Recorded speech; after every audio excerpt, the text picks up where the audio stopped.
1 o'clock and calling calling to order the November 19th, 2025 meeting of the Brainerd Housing and Redevelopment Authority Board of Commissioners meeting. So with that, roll call has gone around, and so we're at item number 3, review and approval of the agenda. Looking for a motion to approve the agenda for today's meeting. Erickson, approve.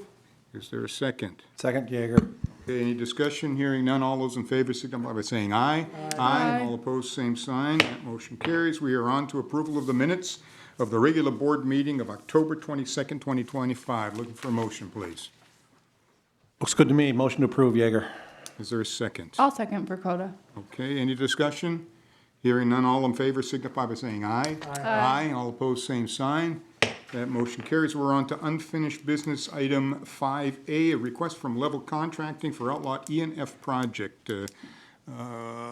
Executive Director Charpentier, I think that is yours. Yes, thank you. Good to be back at a meeting. It's been a couple months, so happy to be here with you guys. In front of you here, just a little background. So as we hopefully all recall, we do have some support that is going towards building what we first proposed were 18 units of housing over on Outlot E and Outlot F in Brainerd Oaks.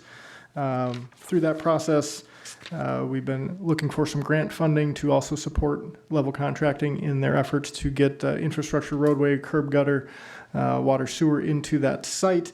And so, unfortunately, the most recent request that we had through the city of Brainerd was not funded. We found out on October 23rd that the grant application for the Greater Minnesota Housing Infrastructure Grant was not chosen for funding during this grant cycle. A little bit of background on that, there were 48 applicants, totaling over $17 million in grant requests, and Minnesota Housing had just over $7.5 million available in grant funding. We did meet with city staff and with Minnesota Housing just to try to get a little bit more behind the curtain view on why we didn't get selected for funding for this project. Unfortunately, there were just a lot of requests. As we see with 48 requests out there, there are a lot of cities that were in the same peer size group as Brainerd that also did not get funding. And part of the focus of that grant was really on communities with populations of 5,000 and less. Now, that wouldn't have been prohibitive if we had less applicants, but obviously infrastructure grant funding doesn't come on around too frequently. So that was one of their focuses, and we had a lot of applications. So that appeared to be the real driver of why Brainerd didn't get funded. There were communities such as Fergus Falls, again, kind of similar size as us that didn't get funded either, but disappointment to be sure. So at that point, city and HRA staff met with Level Contracting on November 3rd, just to explore any other funding opportunities that could be available to help close that infrastructure development gap that is still currently estimated by Level just to be over about $350,000. Level Contracting is requesting that the city, or will be requesting that the city defer its SAC and WAC and park dedication fees until a later time to allow for those units to be built and to have them stabilized. They'll likely be requesting about a 5-year deferral. On those, they'll still end up paying those, but that does help with their cash flow on the upfront. And so we'll see where that goes with the city. We certainly are hopeful that that is gain some approval from them once that does go in front of city. Would certainly help the immediate cash flow burden on that development. Likewise, we've got a meeting set up tomorrow with BPU and Level Contracting to discuss any cost savings that might be available to them for the electrical services hooked, or when they get those electrical services hooked up, as they're hoping to do that in tandem with when they're getting the roadway, water, sewer to go. So trying to find some other opportunities for cost savings to get this thing moving.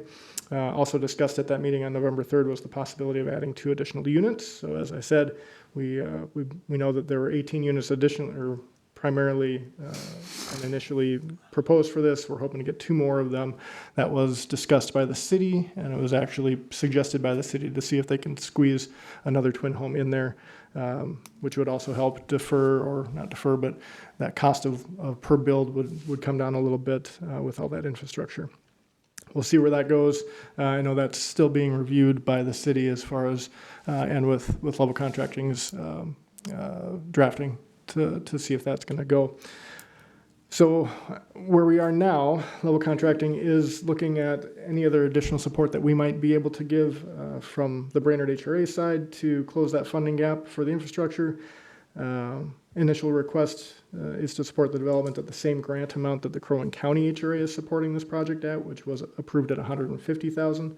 If you'll recall, we had at the Brainerd HRA side had approved $100,000 in funding back last year, actually. Developer has been diligent submitting grant requests, looking for additional funding. Unfortunately, those requests have not been funded to this point. With the addition of those two potential units that we're hoping, the staff would be in support of that request for additional funding up to that $50,000. Mr. Jensen from Level Contracting is here and can answer any questions specifically to what is going out there, where the cost of building is at, and then I will rest my voice for the moment. All right, thank you, Eric. Are there any questions of staff on the agenda item? I don't really have questions of staff. I do have questions for a contractor, Mr. Chair. Monty, just make sure the green light is on over there too. It is. Okay, perfect. Yeah. Thanks for coming. Appreciate it. Good to go, Mr. Chair? Yep, go Okay, ahead. very good. So I have just a couple questions here, four to be exact, but I'll try to get through them quickly. So the 50,000, if we get to 50,000, still no guarantee that we're going to go. You still have roughly a $303,000 gap, is that right? We do. Basically, what we've decided as a company is to absorb some of the more long-term stabilization cost. I mean, the reality, we're hoping to be stabilized in about 3 years initially. We're looking at more of 5 to 7 year term. So this is, I guess our view is that we're finishing out the Brainerd Oaks, that project that we've done with the HRA. We have one more lot left to dig on there, and this is an outlot of that original development. It's got a bunch of soil corrections that need to be done. It's kind of a mess from previous contractors, so it's just something we want to complete for the community, and we're going to be in business for quite some time in the area, and so I just look at it as it's just something we're going to add to to our projects to get completed and make sure we give a really nice community when it's all done to the city. So we're willing to absorb some of that cost. It's tough to do, especially with how volatile construction is. Yep. It has not really stabilized since COVID, and interest rates, all those type of things. We keep getting hit, and we have a new building code coming before us, and I just feel like if we don't do something now, that we're in a situation with this new building code, it's never going to happen. So is the 50 grand your last obstacle, or assuming that we decide to go ahead with the 50 grand, do we still have other obstacles that lay ahead of you funding wise? We do right now. We're going to absorb the difference. Okay, so the 50 grand that we're asking for that's kind of the last obstacle that you're up against, right? Is that what we're saying? Correct. Okay. I am, other than the sack and whack and some stuff with the city, right? Correct. So we have some verbal agreements, which the city has been fantastic to deal with, just like the HRA, where it sounds like we can apply for tax abatement or sack and whack and things like deferral. I think that's the best approach because time's against us with the new building code. So we thought going forward with asking for this 50 grand instead of tax abatement was the best way to go timing wise, because that can be approved with the board, where tax abatement can take 4 to 6 months. And then we're into the new building code cycle, and now everything we've gained by going through those processes financially, we've now lost in the cost of building. And so that's why we thought this was the most expedited way to do it. We're also going to meet with BPU tomorrow. I just have some questions on some of the cost to get the transformers and 3-phase the main lines in there and stuff. Some of them are a little off from previous developments we've done. We're going to do joint trench to make sure utility easements and stuff, everything's laid out right with all the utilities. So I just want to make sure that the scope of work is accurate and see if there's anything we can do, or maybe even defer those. That would help. But at this point, if we're granted today this 50,000, we plan on moving forward. Okay, awesome. So, and just a couple other quick questions here. In some of your site development numbers, they were kind of round numbers, which leads me to believe they're either allowances or placeholders. I think electrical was like 40,000 or something like that. What are we going to do if those numbers realize either up or down? We're going to end up absorbing it. Like, I don't know if you're real familiar with what we've done. We've absorbed Probably somewhere around $150,000 over the last 4 Yep. or 5 years of working in like in the Brainerd Oaks and stuff like that, of from sidewalk issues to utility issues, curb stops busted off, all kinds of things. We work in conjunction with BPU all the time, whether we do excavating and they supply the parts or whatnot. We've done that. Once we take on a project, make a commitment to the city, we're moving forward regardless of what it is. I mean, Okay. if it's something major, we would approach, but we've absorbed a significant amount over the past 4 years, and we have not come back and asked for anything. Got it, understood. So obviously timing's not particularly great. How much do you anticipate that you have for winter heat because if you're looking at starting now, right? Or roughly still in 2025? No, if we're going to do anything, we're going to get the plat filed, we're going to get the engineering finalized, we're going to maybe start hauling dirt. There's a significant amount of dirt that needs to be moved into there for soil corrections. We might start staging that at the most. The main thing is getting all of our permits in, getting them through a master plan so we can get them all approved underneath this building code cycle and be ready to start putting foundations in first thing in the spring of All right, so 26. you have no winter heat issues with that? No, Okay, yeah, no. all right. But And you would be under 2026 codes then, right? If you break ground next year? Not if we apply for the permits now. Understood. That's something we have discussed with the building official and Okay. the city planner. So this is all a very strict Yeah, timing got thing. it. Yeah. And the other thing is, like the last commercial code that came in 24, Yeah. the state didn't even put out their manuals and implement anything till July, so building officials couldn't even issue underneath the new code, even though it Yeah. came into law of the state. And I think right now, the comp check for the energy stuff coming, with the new code, it's not even out. There's a bunch of methods and details that are known in the construction industry for people that want to do these net zero houses and things like that. And the state's not even aware of these details, and they don't even have them in their system yet to even apply for permits. So I honestly, I don't see it happening between now and early summer. Understood, that's all. Thank you, Mr. Chair. Okay, Thank you for your time. Mr. Yeager. Other questions for Mr. Jensen? All righty. Monty, thank you very much for that. I think I'll pull it back. And is there any discussion here? Otherwise, I'd be looking for a motion to consider additional support up to $50,000 in support of the infrastructure costs of development outlot E and F and Brainerd Oaks to Level Contracting LLC. Erickson would make a motion. Is there a second? Yeah, I'll second the motion. Okay, any discussion on that motion? Mr. Yeager? Yeah, just real quickly, yeah, I mean, I think we're gonna have very few opportunities that come in front of us where $50,000 is kind of the fulcrum point to get this number of units built. So I'm in support of this, and I hope that the city and all of the other participants will support this as well. It's definitely something we need, so, thank you. Thank you. Any other comments or discussion? Mr. Chair, if I could just clarify the motion, is it to approve at a certain dollar amount, or is it to just consider? Because I know the wording in the action requested is to consider it. Was the motion to approve, and at what amount? Just wanted to make sure that was clarified. I believe you. Mr. Motion was to Erickson? approve. The 50,000, that's what I thought I seconded, so I hope that's what it was. Appreciate that. Okay. Okay, could you restate the motion, please, Mr. Erickson? Because I think I had read it as a staff recommendation up to 50,000 in support. Yes. Is that? Yes, I'd like to make a motion to approve up to $50,000. Just to be clear, and was that what you seconded? That's what I'm seconding. Okay. Very And- good. Does that clarify your understanding? Yep. Okay. Very good. So with that, any other discussion? All those in favor signify by saying aye. Aye. All opposed, same sign. That motion carries. Now we have a resolution 2025-08. That's, what page is that? That's, Thank you. Thank you, Commissioners. Yeah, thank- Do you want a we full-size got copy another of? piece of business here still related to your Oh, topic, okay. so if you want to hang on, you may certainly have a seat if you'd like. On page 12, we've got the grant resolution 2025-08.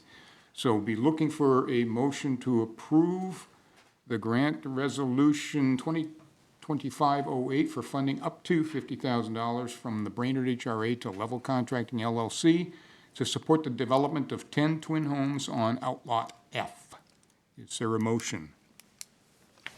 I would make the motion. It looks like in the resolution, it's listing needing a dollar amount of, not the up to. I would recommend the $50,000, I think, in support with Commissioner Yeager of that's a nice amount to do. Up second, Jaeger.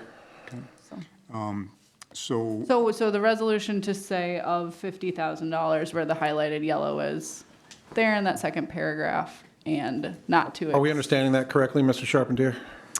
Yes. Okay. I'm 50 in both of the yellow spots and approve the resolution. Is that clear enough for everybody's things? Okay, great. I see universal staff nodding, so Great. that is good. Okay, so we have a motion, and we have a second by Jaeger, so is there any discussion on that motion? Hearing none, all those, oh, I will let's do do roll call, please, Yep, I will Mr. call the roll. Mr. Charpentier. Verkota, Yes. Jaeger. Yep. Erickson, Yes. Duval, Yes, and Decker. Yes. that motion carries. Thank you very much. Monty, did you have additional comments, or? Yeah, I have a full-size copy of the 18-unit version. We're working on the 20-unit version of all the engineering and everything and layout of the site. If you wanted a copy, I'd leave this here for the commissioners. Yep, I think we can certainly accept Be that. great. That'd be Okay. wonderful. I'll leave Thank it. you. Outstanding. Thank you for your time today. Thank you. Thank you. Go forth and build, man. All righty, so with that, we are now on to item 6A, review and adoption of 2026 budgets. So we're going to hand this to Finance Director Young. Karen? Yes, thank you. My memo is up on the screen. It's page 13 of the packet. So today we are going to review and ask for approval of our general fund, our housing choice voucher, public housing, bridges, bring it home, and Valley View budgets. A general overview is that our federal programming, funding for our housing choice voucher and public housing programs is not known at this time, so that is based on estimates. Our health insurance rates increased by 3%, which when we had presented our preliminary budget, we had that estimated at 15%. So that was great. We do have an 8% annual adjustment to wages included with additional adjustments as we have presented previously with our general fund budget. Payroll allocations have been adjusted to more closely reflect how staff is actually tracking our time. And then property insurance remained level, and then our liability insurance increased by just over 2%. Generally speaking, expenses are based on a 3-year average. So if the board would like me just to walk through each budget, we can proceed. Yes, ma'am. Okay, If and then you I would, did please. also meet with Commissioner Verkota, our treasurer, and went through this as well. So she can, I guess, add any additions that she sees fit. Sounds good. If we could, I think probably if we could get page 19 up on the screen for the general fund, and then I'll just read through the memo as we're viewing the budget. So for our revenues, we have our preliminarily approved maximum levy amount of $227,866. Our management fees have been updated, so those have increased by 5%. Those would be our fees that we collect from our service agreements with Crosby HRA, Crow Wing County HRA, Brainerd South, and then Valley View. Our TIF revenue, that is going to be increment that we're receiving for our downtown TIF district. Also, we refer to it as SCH. As the board probably recalls, we have paid off all of that debt. So now increment that we're receiving is paying back our interfund loan between our general fund and that district. In previous years, the board had pledged up to $12,000 of our levy to use towards that debt service. So now we're collecting increment to pay ourselves back for that. Our operating transfer, that's what we transfer over at the end of the year. It's admin left over from us administering the bridges program. The small cities admin fee, that's what we anticipate collecting for our Southeast grant that's currently going. Other income, that is our MHFA loans, some tax forfeit property sale revenue, and then 1,500 of miscellaneous income. The reduction in $82,700, that would be because for this current year, we budgeted doing 8 loans, and then next year we're budgeting 6. So that reduction is just based on 2 less loans serviced with Minnesota Housing. So overall, our revenues stayed level. And then if we want to move to expenditures, highlights, again, our wage and benefits reflect the 8% with some additional adjustments, the 3% in health insurance. And then because we did change some allocations for staff, that's why you'll see different percentages there. And then when employees, we have new hires or employees change their health insurance, if we've had several employees opt out or go to single if they used to have family, or family when they had single, that definitely is a big impact to our benefits budget. Otherwise, our administrative costs remained pretty level. Again, the reduction in contract costs that we see is related to 2 less loans for Minnesota Housing. So as we're receiving revenue to fund the loans, that's the contract costs related to the projects being completed.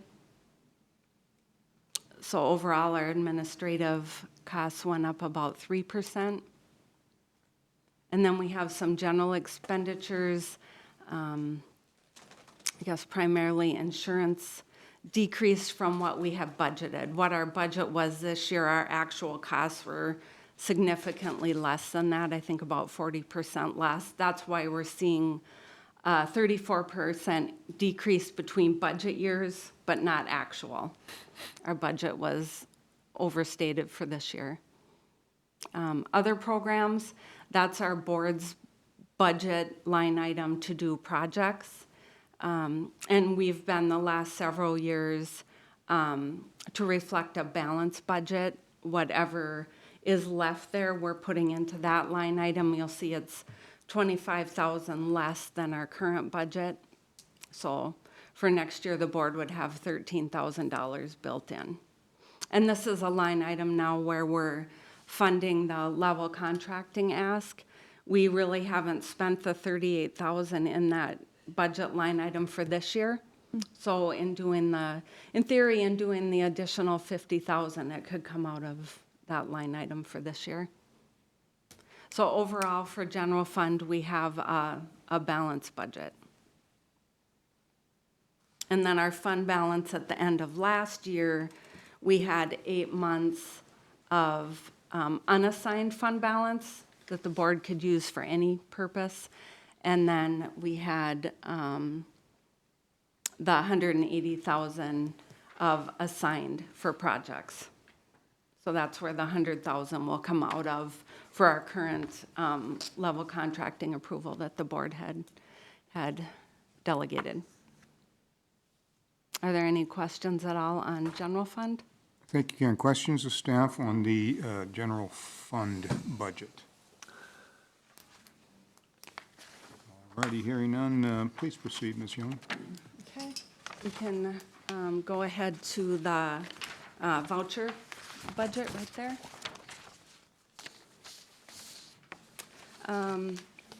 Again, our federal funding is unknown, so at this point, our HAP estimates are based on what we anticipate actually spending this year.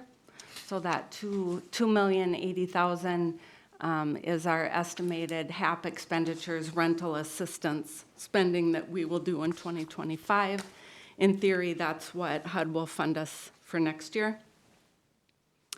Our admin fees then are based on a 3% increase, I believe we did, to our admin fee rates. And then a change to this next year is normally we anticipate leasing 98% of our vouchers, so we'll show a 2% reduction in admin fee for unleased vouchers. We only collect admin on vouchers that are leased. But because of our limited funding for next year, we're showing a 4% reduction, meaning we're anticipating leasing 96% of our vouchers, which is where we're on track for this year because of our limited funding. And then we're showing a proration reduction in admin, and that's just meaning HUD doesn't oftentimes fund us what we're eligible for, and so we show that they're funding us at 95% of our eligibility. So that's a 2% increase to our admin fee for next year. Our FSS coordinator grant, the board approved our submission of that, and that $106,000 then will cover wage and benefits for next year for that position, and then we do have a training stipend included in that as well. Fraud recovery, that is paybacks from recovered funding from our participants who have been over-subsidized. So if we have participants who don't report income, increases to their income, and we're overpaying their rental assistance, when we discover that, if they want to stay on the program, then we put them on a repayment agreement to recover that, or if they don't do that route, we'll oftentimes collect it through revenue recapture from the state. Interest went down, not a significant amount, but we're projecting that. One new line item for us in other income, you can see there's a $21,040 increase to other income. In our Bring It Home budget that we submitted to the state for our Bring It Home rental assistance program, we did include $21,000 in there for staff training time, and that would be our voucher team training that staff person for the Bring It Home program. So then we'll, in theory, have the $21,000 from Bring It Home to reimburse us for staff time on the voucher side. So overall, a 5% increase to revenue on vouchers. And then if we can move to our expenditures, I guess highlights again, wage benefits. The percentages just depend on the allocations and the elections of our employees. Audit costs went up slightly. Legal, other admin, I guess pretty small increases. Contract costs would be IT costs and then HR services with the city. So 5% increase in administrative costs. And then moving down to general expenses, pretty small amounts overall, coming down to a total operating expense increase of 4%. And then moving down to our bottom line there. Whatever HAP revenue we show at the top, we show that same amount going out as HAP payments so that it doesn't impact our operating budget, because that's all restricted dollars from HUD. So then for our bottom line, for our voucher budget, we have $16,598 shortfall. If that were to actually be the case, then we would be relying on voucher reserves, admin fee reserves to cover that deficit. And when we were preparing the budget, our current admin fee reserves were about 5.5 months for the voucher program.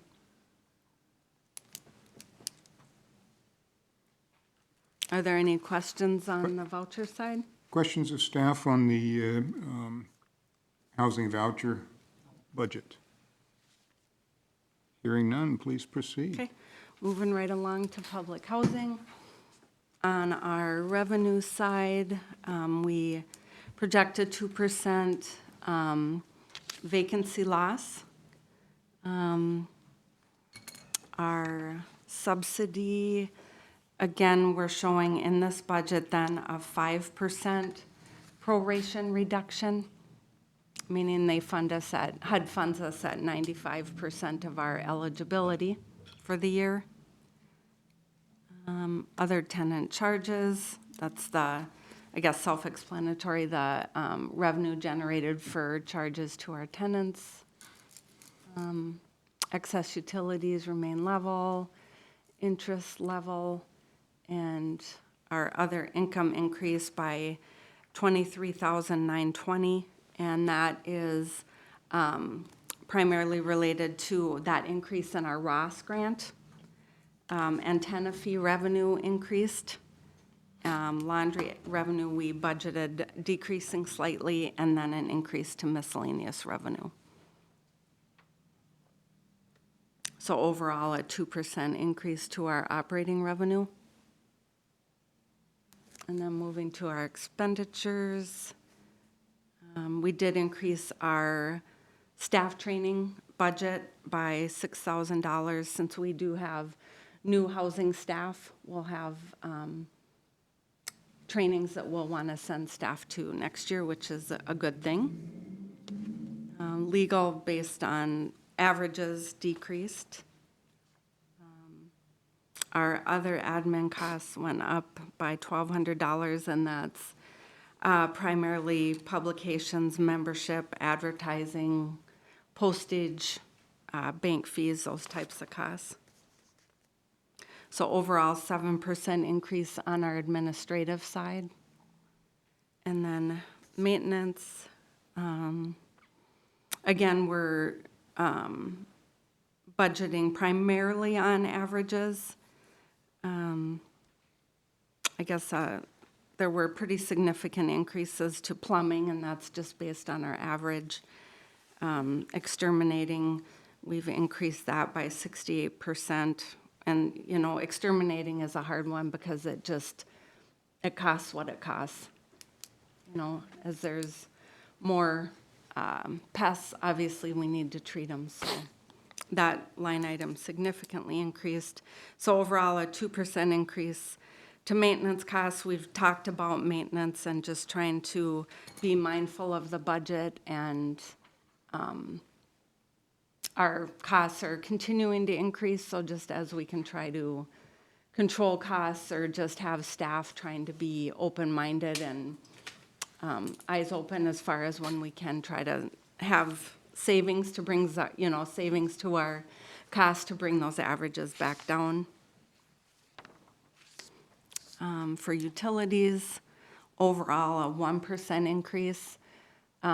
Utilities, as part of our operating subsidy for public housing, we're looking at not only rate increases, but consumption changes as well. So we're monitoring that not only on rates, but our consumption. Our general expenses, let's see, insurances, I guess we've discussed. Our payment in lieu of taxes, we're budgeting an increase to that. We added a new casualty losses, non-capitalized line item of $6,500, and those are deductibles that we're seeing as there's liability claims. We're having to pay deductibles for adjusters to come out and review claims, so we added that line item since we're seeing that now annually. So overall, our total operating expenditures increased by 5%. We're coming down to our other financial items. We do every year budget $66,000 that we're taking out of our capital fund and bringing into our operating budget. Because we're a small PHA, our capital fund dollars, we could choose to bring them all into operations and they lose their identity. So if we do have budget constraints or deficits that we don't want to cover out of our reserves, then we're able to draw a capital fund to cover as well as needed. So keeping our capital fund level for this year, it does bring us down to an $80,880 shortfall. I had originally doubled the amount of capital fund that we were going to pull in just to reduce that number, but in talking about it, we just figured we'd use reserves.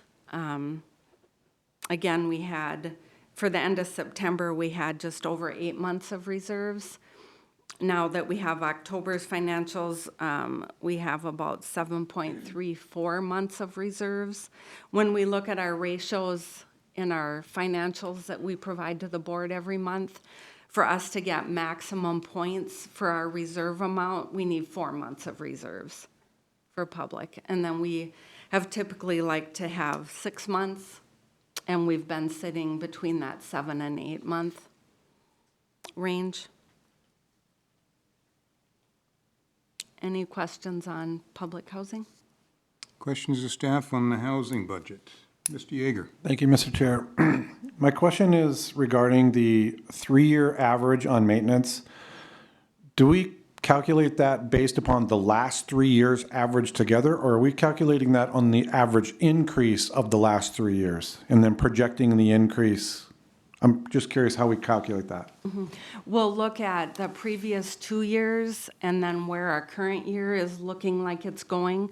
So we'll have a 3-year average based on the current year and the two previous years, and then we'll look at it. And if our current costs are, just higher than the average, we'll go with our current cost. We use judgment then, but we're looking at just a 3-year average. But again, I think my question is are we trying to find the average of increase over those last 3 years, or are we trying to blend the last 3 years together to extract a number? Does that make sense?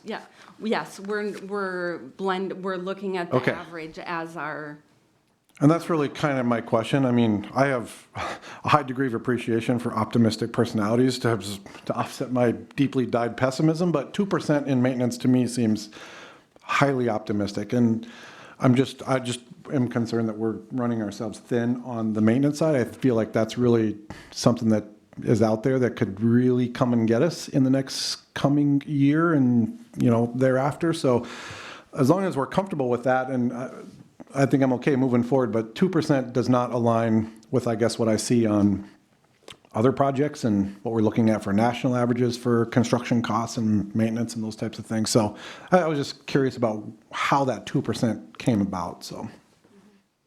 yeah, and typically, again, the process works well, and year over year, Okay. we are typically increasing our budgets, but I guess John could speak to that too, about his comfort level with the budget and the costs.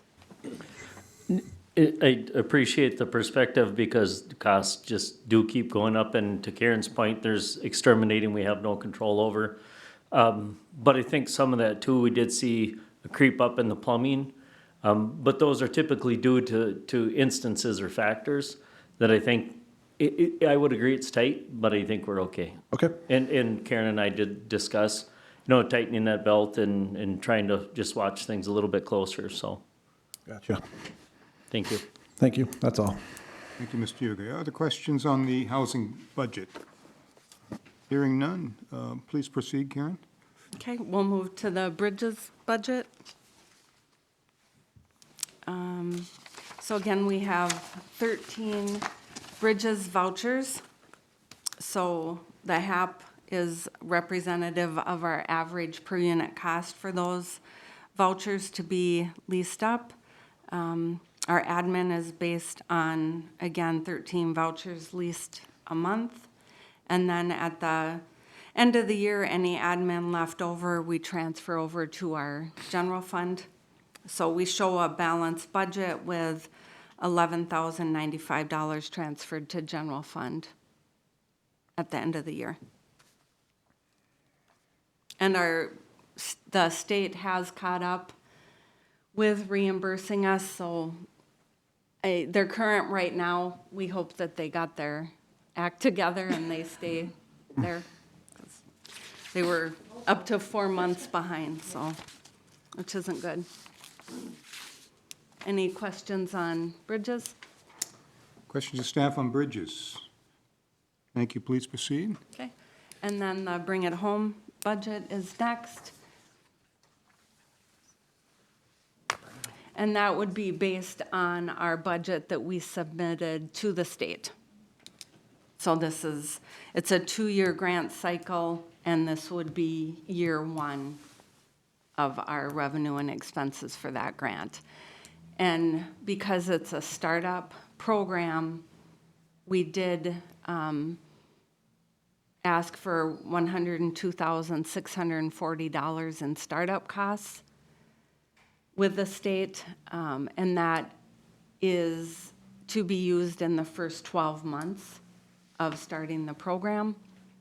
So the expenses below, again, are related to the startup costs for the first year. They'll reimburse us for, again, advertising, legal, staff time. And then the training of the $21,040, that's the revenue that we showed in the voucher budget for that team training this position. So ultimately, when we get down, we have a $45,677 surplus. We're hoping then that would be because the startup costs are gonna offset some of our staff time and expenses for year 1. So if we have admin left over, that'll help cover wage and benefits next year when we don't have these startup costs. The grant program, if we were maximizing our issued vouchers, would cover about 70% of an FTE. And this program is different than the voucher program. Vouchers, we collect admin on leased up vouchers. For the state program, it's issued vouchers. So our goal is to start issuing vouchers early so that we can start to collect admin, and we budgeted 49 vouchers. Any questions? Questions on Bring It On Home? Hearing none. Thank you. Please proceed. Okay, and then the last one is our Valley View budget. That's the 20-unit townhomes that we do own through a limited partnership. So the Brainerd HRA is 99% owner of that. And then our nonprofit is the 1% limited partner in it. So,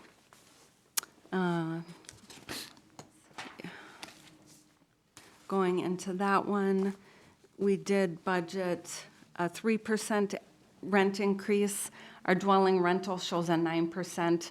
Our budget was off for the 2025. So as we looked into it, it's actually a 3% increase that we're budgeting, but our budget for this year was low. Our rent supplement, that's our vouchers that we're utilizing in that development. Coming down, we have reflects a 14% increase, but again, our dwelling rental percentage is overstated. And going down to our operating expenses, again, based on, we did take over management from a property manager, so we've been in transition, creating our own budgets and our own expenses under our management. We do have a training budget built into this one now since we do have new housing staff. Management fees went up 8%, so 18% increase in administrative costs. Going down to utilities, 3% increase there. Maintenance expenses, we actually show a decline. The previous property manager really were, I think, projecting their expenses onto our project.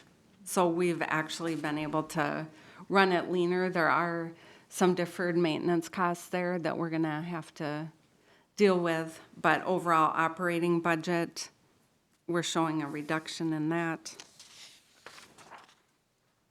And other general expenses, our insurances went down, that line item went down 35% for that general expenses. So overall, we show a 10% reduction in expenses, and we do show a surplus of just over $85,000, which is great. We do have a mortgage or financing through the state of Minnesota maturing January of 2028.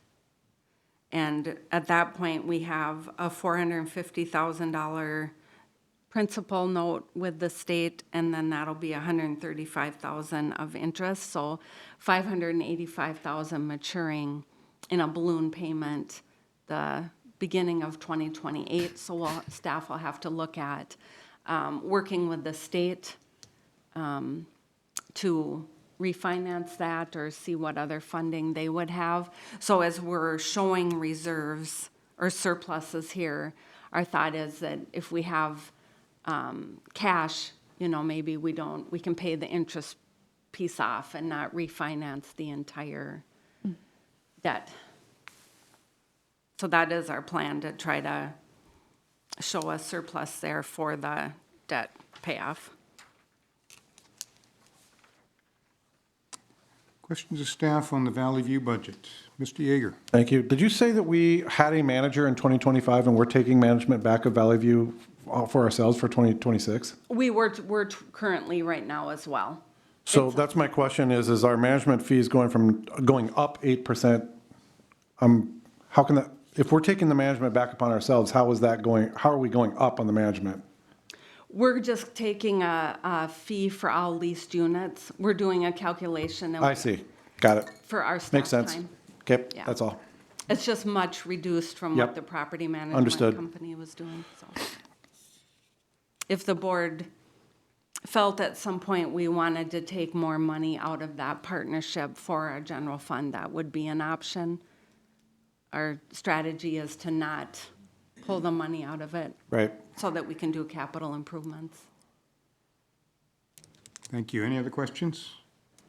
Hearing none, we have heard the proposed 2026 budgets respectively for each of the programs. So I'd be looking for a motion to adopt and approve the 2026 general fund, housing choice voucher, bridges, bring it home, and Valley View budgets. Mr. Chair, I have a global question, if I might, before this, if I may, please.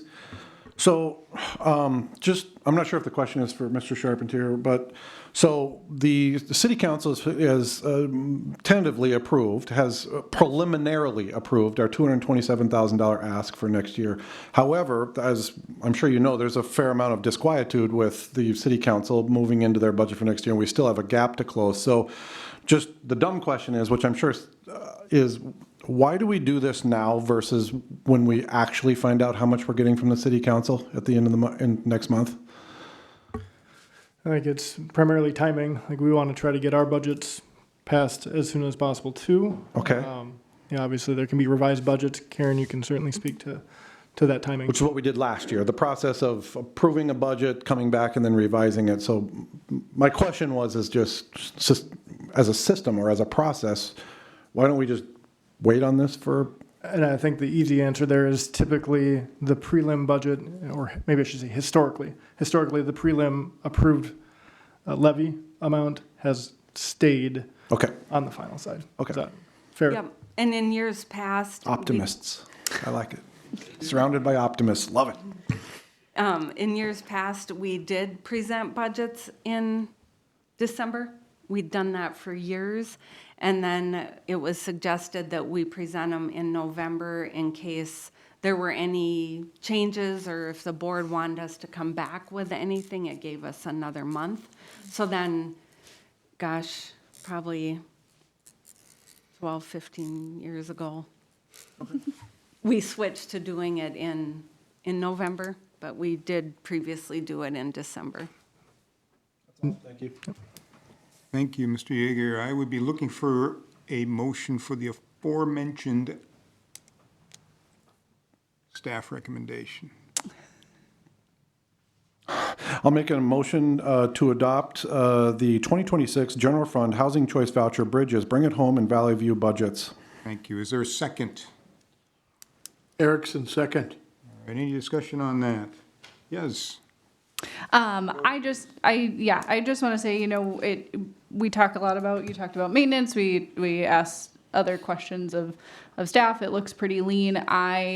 In my view, I see it as more conservative, and I think when we, you know, sneaking ahead in the packet, when we look at, you know, our actual numbers of where we're at versus year-to-date budget, I think, you know, Karen and the staff and everyone kind of does a nice job of making sure they are on budget, on target, and so might be lean, but I would say conservative with the hope of more. Conservatively optimistic, but that would be in the, Yes. If we have to rework the budget, will there be refreshments? Not gonna happen. There is coffee over there. That's all I had for that. thank you. Any other discussion on the motion? Hearing none, all those in favor signify by saying aye. Aye. All opposed, same sign. That motion carries. We now have to adopt a resolution, I'm looking for a motion to adopt Resolution 2025-07 for the Public Housing Authority Board Resolution for the 2026 Public Housing Operating Budget. Poorly summarized, but that's it. I will make the motion for the resolution as stated. Poorly. Second, Jaeger. Poorly. Is there any discussion on that? Hearing none, we'll go to roll call. Eric? Yes, we'll go with Erickson, Yes. Yeager, Yep. Verkota, Yes. and Duval. Aye, so that passes. So we are on there. Thank you for that work, Karen, and your staff for bundling that stuff up for us. We are now on to item 7, bills and communication. We are going back to Finance Director Young for an update on the November financials. Sure. So on the next page, page 35, we do have our ratios. So again, just as a refresher for the board then, if that's just for our public housing. And again, if HUD were to come in and score us using their scoring methodology at the end of October, that would be our scoring. So you can see we've have our maximum scoring for each of the categories. We do go through this in detail every month and monitor that. Otherwise, our payments are on page 51 of the packet. We do ask the board for approval of our payments, unless there's any other questions that I can go over for the board. The elusive mass 50 points, man. Oh, I want it so bad. Questions of Finance Director Young on the financials? Otherwise, looking for a motion to approve payments as presented. Motion to approve payments? Erickson.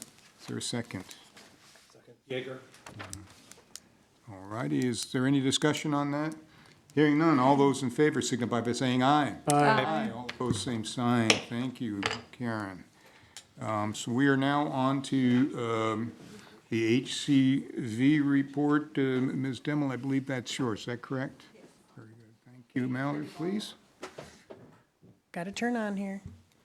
I promise mine is not going to be as long as Karen's or as interesting as Karen's.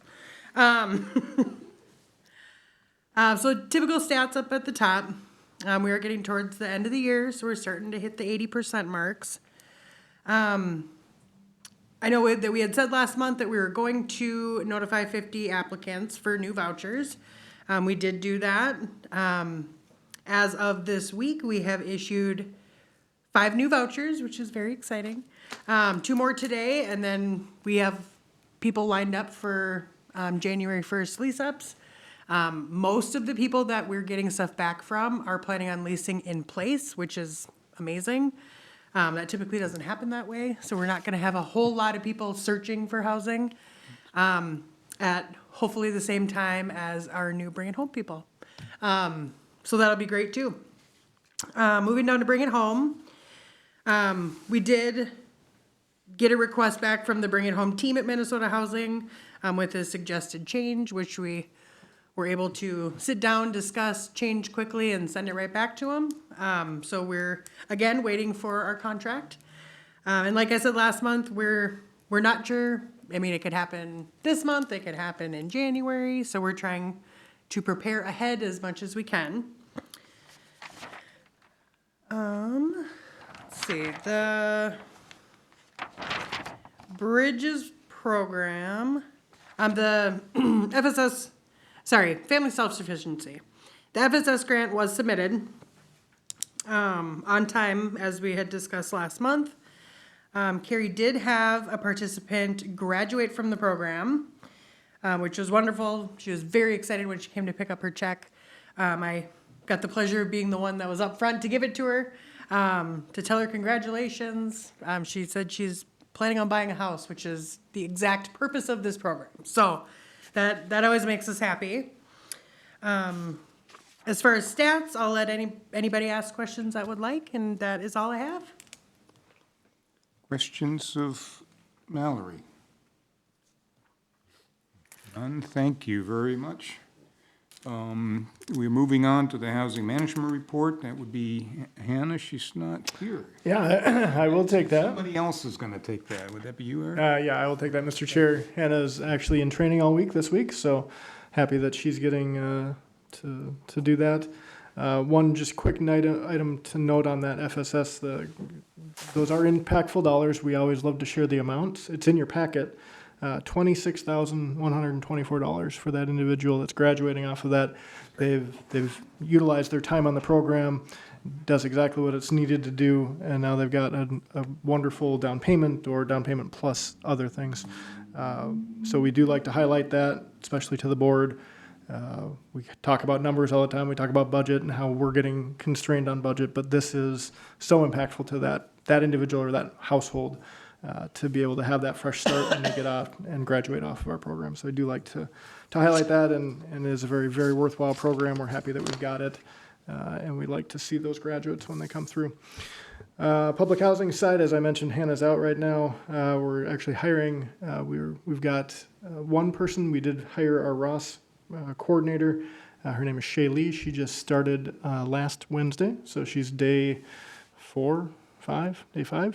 We're excited to have her. She's got a good background as far as kind of with helping individuals that would be very similar to where our tenants are at. So we're excited about that opportunity. We did have a job offer out to someone for our administrative or housing admin specialist that we're looking to fill. Unfortunately, the background check was taking a little long, and that person found another job, and they took that while we were doing our due diligence. So, those things happen. We were in a competitive job market. We were happy to have that person accept our conditional offer, but it just took a little long. So we do have that position reposted. I saw an applicant come through my list this morning, so I know we were getting applicants again, so that's great. We'll try to get someone hired up as soon as possible, and I know that'll round out Hannah's team, and she will be very thankful for that. While she is kind of doing a one-woman team right now, we do have our voucher team helping. We do have all of our other staff helping where we can to make sure that we're hitting our marks on public housing. As you can see, we're doing well with occupancy. In October, we had 1 vacancy, so that's a pretty darn good thing as well. I know our maintenance staff is doing a great job of getting our turns done and prioritizing those and getting those leased up. So I don't have a whole lot else to add other than we're excited to get that team rounded out as soon as possible, and we'll welcome back Hannah after some training next month. Excellent. Questions of Director Charpentier? Thank you, Eric. I think we are now moving on to the housing management report. Let's see where. Rehab. Rehab, excuse me. John, Mr. Schomer, Thank you, please. Chair, to all the members of the board. That report is up on the screen, as you can see, or on page 65 of your packet if you're following along. The new small cities grant that we have, Britt has been working tirelessly on environmental reviews, and I think is quite over it. She did coordinate a meeting with MnDOT, the city of Brainerd, with Deed and ourselves yesterday, just to try and make sure that all of the policies that are required and some of the language that needs to be in that contract is incorporated in with the state stuff, which I mistakenly assumed a lot of it would be very similar, and I think it was about a 3.5-page list she had for the MnDOT team that we went through line item by line item and did get worked through. So she's been doing a great job there, and the environmental review portion, she has basically got everything prepared for the city so that they could just email it out. That's notification of the tribes. I believe it was 13 or 18. 17 tribes that have to be notified, and they have to have a 30-day comment period. So definitely working through that. The city council did approve the policies, the required policies on Monday night, so that portion is done, and we're moving forward. It seems slow, but it's moving fast, so kind of exciting to be getting those funds coming back in. Our housing management office, as Hannah tries to get a full team again, we are trying to get a place to put them all at North Star. That rehab is progressing along. They were just doing some taping, so we're hoping to have that done as soon as possible. So when she brings on her new person, they have a home to go to work out of. So, and then at the bottom you can see our current projects that are in process for our rehab. Which is, you'll notice the numbers are down a little bit, but that's typical. We're kind of wrapping up a lot of those rehabs for the winter time. So they'll kind of seem stagnate here for a little bit, but we'll continue to work on them. They're just kind of slow a little bit. So any questions for me on anything? Question from Mr. Schomer. Thank you. Thank you, John. We are now to Executive Director report to Mr. Charpentier. Yes, thank you, Mr. Chair. My memo is on page 67 in your packet. Should be up on the screens there for you to view. A couple of updates on some development that we're working on. A little bit of a mixed bag, but I'm excited for actually both of these updates, just because we're getting some more clarity. So first one, we've talked about Wright Street, the Wright Street extension for a number of months. It's on our big board as far as one of our goals that we certainly see that we could potentially have an impact on development out there. As you know, I've discussed that we've had a developer, we've had some discussions with the developer. We're now taking that next step to get the developer out to the site and to actually sit down with some city staff to make sure that we're not all crazy in what we're thinking, that we can do some development out there. So last Friday, the 14th, HRA staff did meet with city staff as well as the developer, who I believe I've talked to you guys about. It's Central Minnesota Housing Partnership, based out of the St. Cloud area. We're looking at a multifamily tax credit apartment complex over on that Wright Street extension. Really, that meeting was just to gauge interest in the developer, to make sure that they're continued to be interested even after they've seen the property, and to really, talk about any impediments to the development with the city based off an early concept drawing that they had sent over on a 50-unit, 3-story building that they were originally looking at. There's 2 parcels on Wright Street that are city-owned currently. They're currently looking at that south 20-acre parcel to put that apartment building on there. Since the packet came out, I did have that meeting, which was good. I thought it was a very productive meeting with city staff and the developer. The developer was very thankful for that opportunity to get a lot of these questions and concepts out onto the table before they start putting a lot of pen to paper, I guess is what I would say.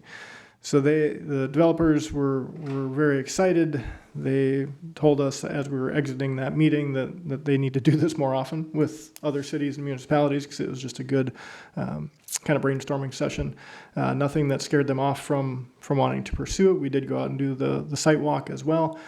John and I, as well as James Kramvik and Paul Sandy, so BPU and our community development teams with the city of Brainerd. We walked all parcels, the 2 parcels, but it's about 46 acres of land out there that the city does own.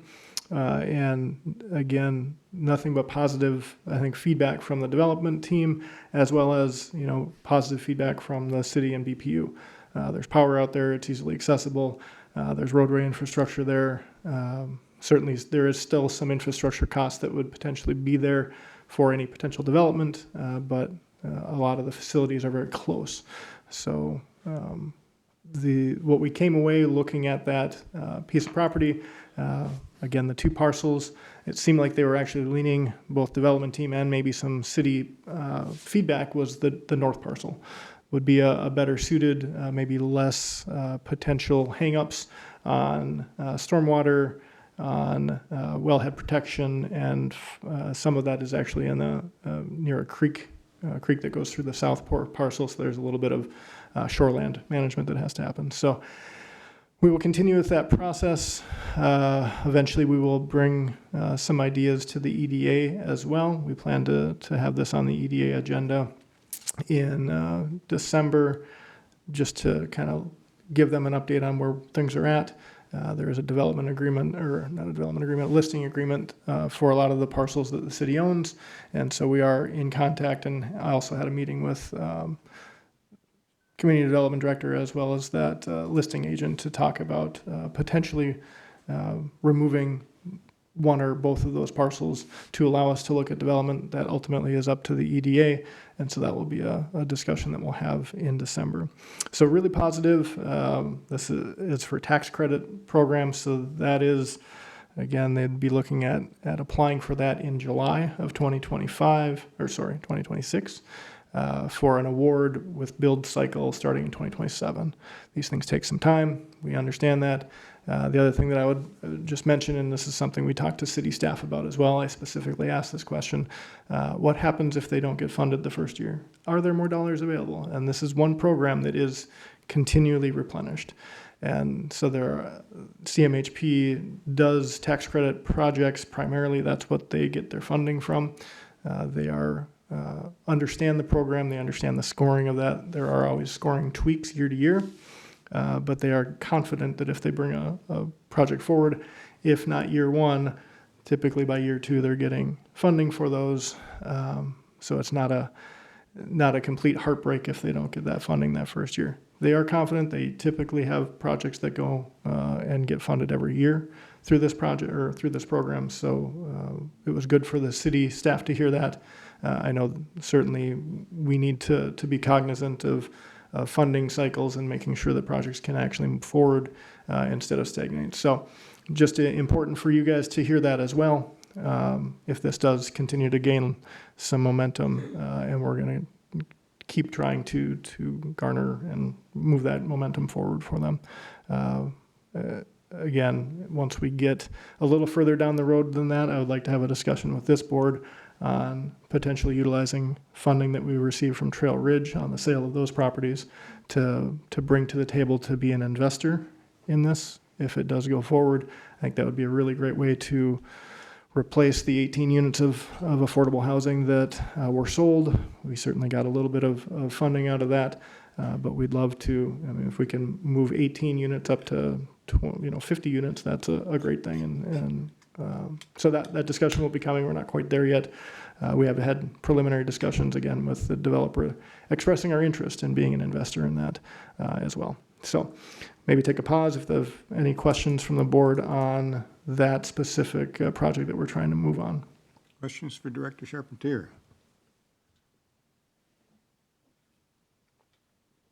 All right, I will continue on. Second development that we've been working on, again, one that we've heard here at the board a couple of times at least, Gustafson Park, which is a parcel, actually 2 parcels, northeast Brainerd, just south of Memorial Park, about 3 blocks south of that, and on the east side of Mill Avenue.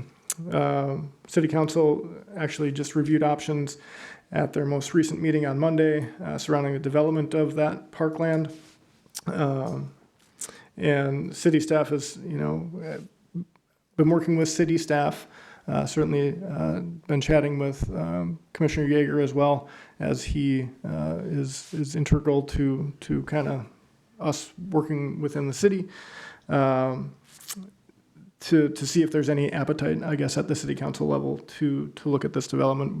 If you can be reminded, Kevin and I went to the park board in late May, just to ask if they would be amenable to looking at development there. The park board was receptive, just kind of said, let's look at it on an upcoming agenda. Nothing certainly in stone that we were gonna move on the development on our side, but it seemed like a potentially good partnership. We've had a developer approach us, I think based off of some discussion with park board people, just to see if we can help in development, and which really led to the meeting or the agenda item for the most recent city council meeting on Monday.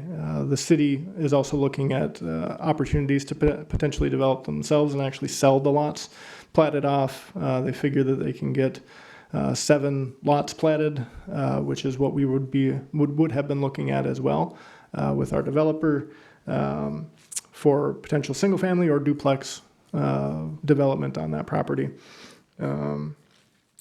That meeting, I would say, at council, or the discussion that I heard at council, was maybe a little bit more tepid to moving forward quickly on any development. I don't think it is out of the question that this might come back, and we might be part of it.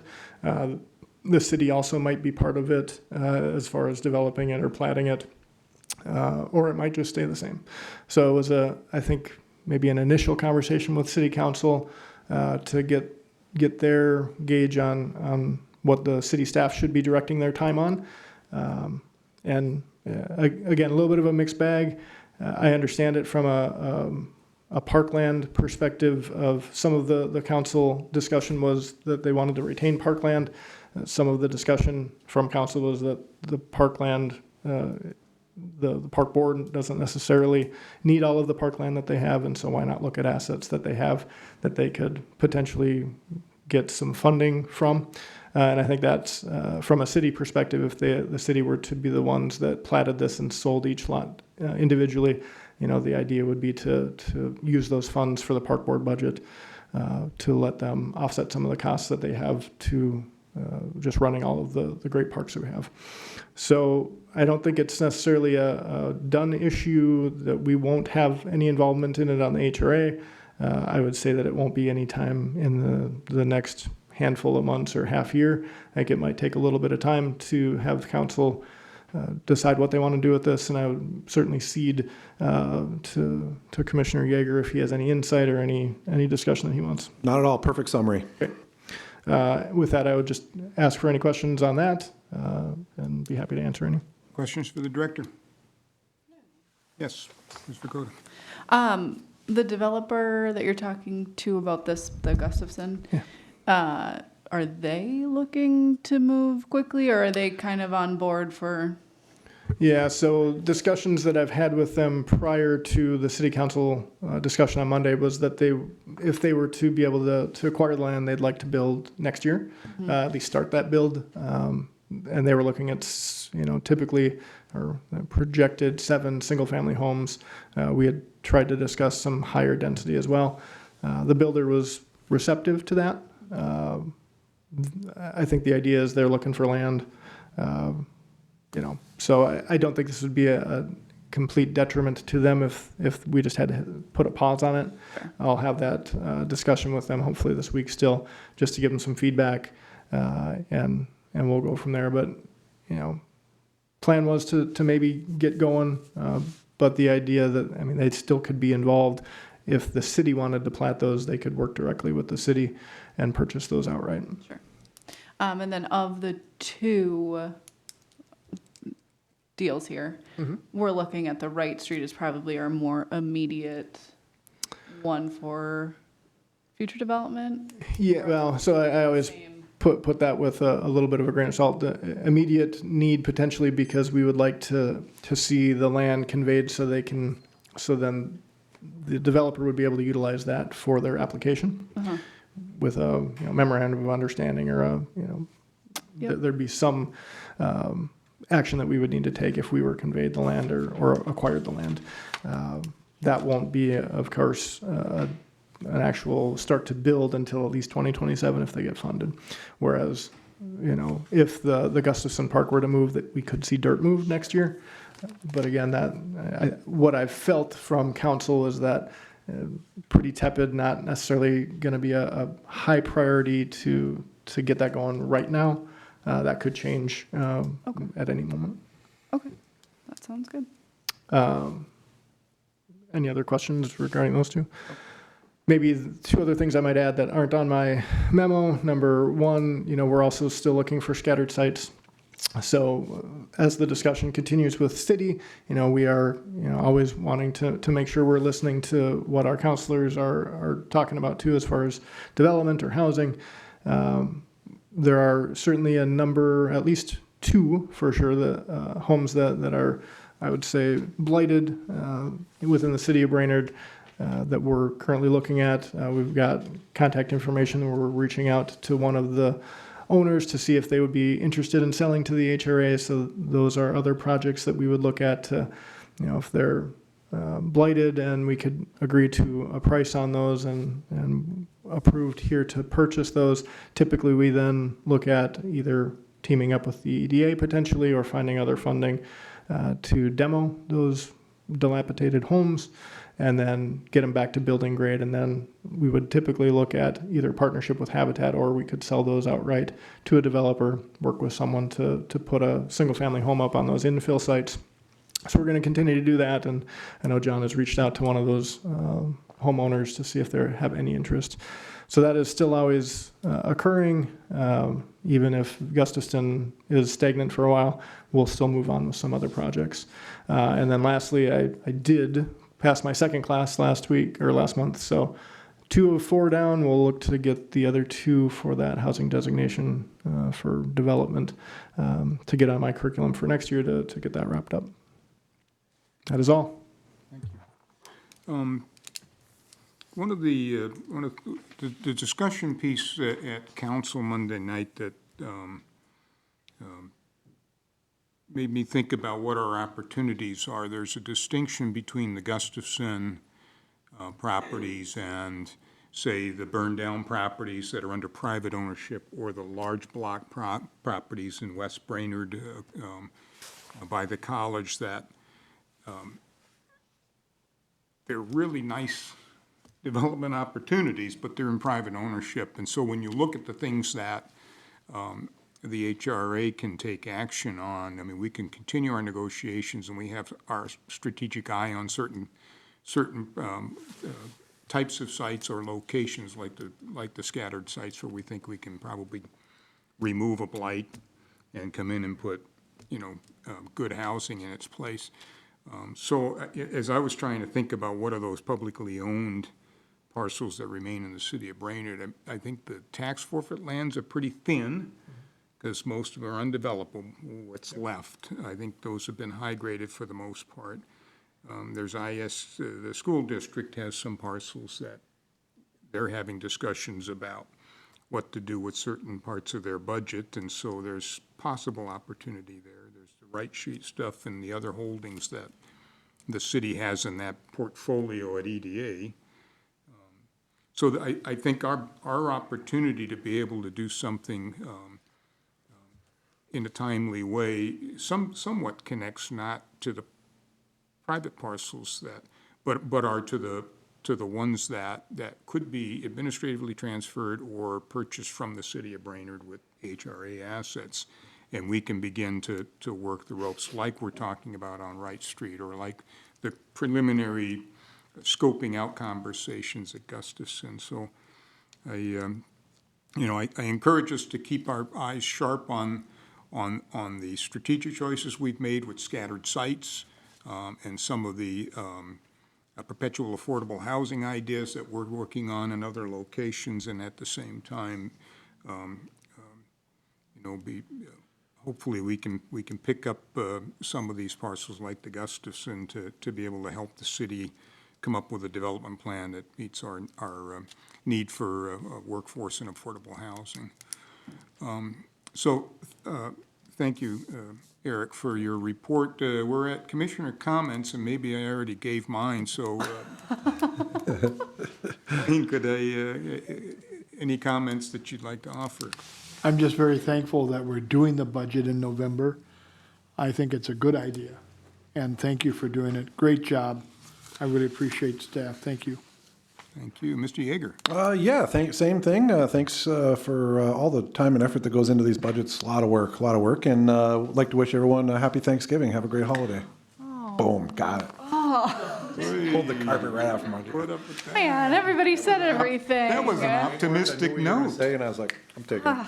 Boy, I heard Everybody said optimism. everything. Thank you all. Ms. staff. Vercoda? Yeah, like ditto. Happy, really? You're going to steal my happy Thanksgiving? Happy Thanksgiving back. Yes. Yes. No. Yeah. Thanks for staff time for doing those budgets and continuing to find tangible things we can get after. That's Righty, that. thank you. Our next meeting is December 17th, 2025, here in council chambers. With that, I'm looking for a motion to adjourn. So move, Erickson. Is there a Second. Jaeger. Second, Yeager. All those in favor, signify by saying aye. Aye. All opposed, same sign. We are adjourned at 2:21. Thank you for staying on a longer meeting today, my friends.